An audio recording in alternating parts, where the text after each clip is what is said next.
Sizlar qo'ygan mashinalarni olib sotarlar olsa bo'lmaydimi deganlar uchun 2022-yilda ishlab chiqarilgan Honji HS5 eng full 2 litrli turbina bo'ladi. Tonirovkalari bir kunmi bo'pti, razishini olibdilar. Hamma narsa bor bu mashinada. Baloni yengik a.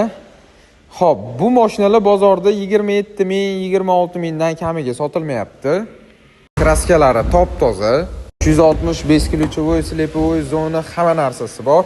Honjining eng premium mashinalaridan Bose akustika sistemalarida massaj, abduf, abagrev hamma narsasi bor. Hedaplarigacha ham bor. Propanlar qo'ydirib qo'yibdilar $1000 ga. Tayyor panoramalarda. Salonlari ham ideal holatda. Mashina zo'r mashina, yaxshi kira suv beriladigan bittasi. Equinoxlardan ham yaxshi deyishyapti olganlar. Suvtekin kanalidan olib 54 mingmi yurgan ekan. Maza qilib haydayman deganlarga 20 ming 900 ga berib yuboramiz. Bosinglar. Bunaqa narxlar Suvtekin